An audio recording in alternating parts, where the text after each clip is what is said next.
My entitled sister wants to steal our deceased grandma's apartment out from under me, so the guy she's cheating on her husband with can move in instead, and she can see him easier. My sister, mid-30s, is probably the worst case of entitled I've ever seen. She's always the victim, can do no wrong, and the world owes her for her imaginary suffering. This time, however, she's reached a new fucking level. She's recently confessed to our mom and I that she started dating someone behind her husband's back, and to be honest, her husband is also a ginormous dirtbag, but just leave the guy, okay? I don't think anyone deserves to be cheated on, and even though he totally fucking sucks, an affair doesn't constitute as some kind of just punishment. It's messy, gross, and not worth it. Save everyone the extra heartache. Now our grandma passed away at the end of August. It hasn't even been a month since she passed. And since she was terminally ill, we did have time to discuss some things and make arrangements for others. She lived in an apartment that's attached to our mom's house, and we had talked about me moving into it after Grandma passed, and everyone thought it was a good idea because my grandma had things like no-slip railings, kitchen tools, gadgets for arthritic hands, etc. And I'm also disabled and could benefit from the same equipment. Come to find out, my dipshit sister thinks it'd be a cool idea to have her marital affair move into our mom's property instead, so she can use our mom as some kind of cover for her affair, and I am absolutely repulsed and livid. We were all just starting to let my sister come around again because, after Grandma passed, she seemed like it had really affected her, and she was really turning over a new leaf. But it's all because she wants her boyfriend to move in. I don't think anyone is going to fly with the idea. I just can't believe that she even thought it would be a viable option and something that she could even suggest to us. Why does she just assume that we'll help her cheat on her husband? I want no part of it. I will not be an accomplice.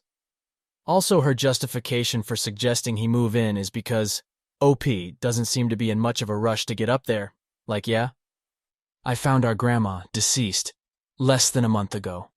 Sorry I haven't been in a hurry to erase Grandma from her home. Sorry I haven't been sorting through all of her belongings and getting them ready to be rehomed or donated. I wish I could keep every trace of her. And the fact that I have to get rid of anything at all hurts, and I'm sorry. I'm sorry I haven't done it yet. But maybe try having a little fucking empathy. I've decided that I'm kicking my sister out of my life again. Each time I think she's capable of changing, she shows that she's still the same horrible, selfish person. And I'm done falling for the charade. Have fun with the inevitable divorce proceedings. Good luck explaining all this bullshit to your kids, too. Part 2. My entitled sister wants to steal our deceased grandma's apartment. I wanted to first start off by saying thank you to everyone who took the time to reach out with their advice and personal stories. You've all been so kind to me. I didn't expect so many people to comment/message with their guidance and words of encouragement. Thank you so much.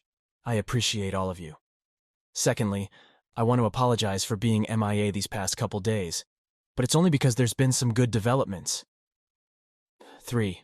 There were so many good points made in my last thread that my mom and I hadn't really thought of, such as my sister potentially getting kicked out and needing somewhere to stay, waiting until after I've moved to tell her husband about the affair, ways to tell him, etc., and all of these things have been taken into consideration moving forward. My family and I have begun going through Grandma's belongings, and it's definitely been bittersweet because it hurts to see her things go and her existence dissipate even more. But we have also found so many family photos and keepsakes and overall good memories. I even found a box that belonged to my great-grandpa, and it had his pocket watch and a locket with a photo of my great-grandma in it. My sister did manage to bully her way into the apartment for a few hours so she could pick out what keepsakes she wanted. But joke's on her because I hid all the things Grandma wouldn't have wanted her to take. She walked away with not much more than a decorative bowl. She is starting to drop the narrative that her boyfriend can move into the apartment now that she sees that we are serious about me being the new tenant, but she did make some little comments that let me know that it's not forgotten. She can plot all she wants, though, because we're installing a security system and changing locks. So if she thinks she can sneak in or try to get her hands on anything else, she is sadly mistaken. My mom and I have decided that after I'm all moved into the apartment, we are going to tell her husband the truth about the affair and offer our support to him and the kids, and do whatever we can to help, whether it's emotional support, babysitting, whatever we can to make things easier when my sister's infidelity is brought to light. My sister might hate us for it, but at the end of the day, she is the victim of her own actions, and I am tired of sparing her feelings so she can continue to treat everyone around her like absolute trash. And my mom agrees that enough is enough, and if we never hold her accountable for what she does, she'll continue to push the limits of what she can get away with. Some people suggested going the anonymous route, with tipping her husband off. And while I thought that might have been a possibility, ultimately I feel like that could cause some inner turmoil for him later. If he didn't know his wife was cheating, then who did? And just how many other people knew? Was it something she kept out in the open when he wasn't around? And nobody respected him enough to tell him personally? I don't want him to end up potentially torturing himself through speculation.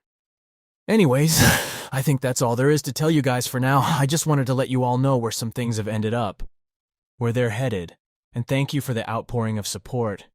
It was much needed and very appreciated. I'm glad that I won't have to hold on to such a horrible, ugly secret for much longer, and her husband can know the truth, and we will do what we can to help with the healing process. Also, if you managed to read both of these novellas I've left about the situation, thank you for even taking the time. Love you all. Story 2. Cousin wants grandma's house for free. My grandma is a wonderful woman and has helped out many of her grandkids over the years. When I was little, one cousin lived with her as my aunt went through a nasty divorce, so that my cousin would have a safe and supportive place to live. Another aunt had her husband leave her and needed to work full-time, so some other cousins stayed with her after school for years until my aunt got off of work. My own family lived with my grandparents for a year when my dad lost his job, and I lived with my grandma for a few months with my wife and new daughter after college until I got a real job. Some cousins have misused my grandma's generosity over the years, but she wasn't afraid to stand up at a point and say, "Enough is enough. You've had enough time to get your feet under you and get on your own." One cousin wanted to leave her small town for better opportunities, and Grandma lived on the edge of a large urban area and let my cousin stay with her while searching for a good job. She found part-time work and seemed to enjoy having her own money and helped Grandma around the house to get to the store, because Grandma didn't like to drive anymore, go to the doctor, fixed a few things around the house, etc. She really was helping, but didn't keep growing, finding more work, or getting school or training to make it on her own. Grandma's health has slowly been fading. She's in her 90s after all.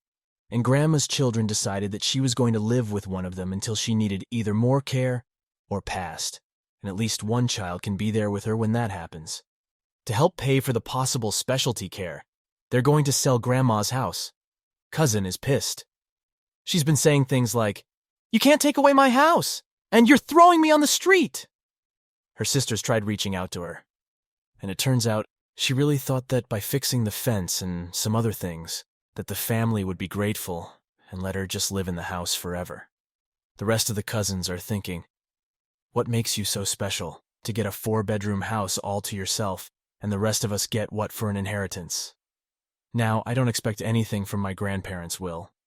I'm just upset that my cousin thinks she gets the whole house for nothing. My grandparents will says to sell the house and split the money between the children. I also want to say that my dad and aunts gave her about 4 months' notice that she will need to move, and are happy to let her take anything she needs to make her own house, kitchenwares, a bed, linens, etc. One aunt is even willing to help with the cost of the security deposit. But my cousin isn't packing. Family is now talking about changing the locks while my cousin is at work if she hasn't left by next month.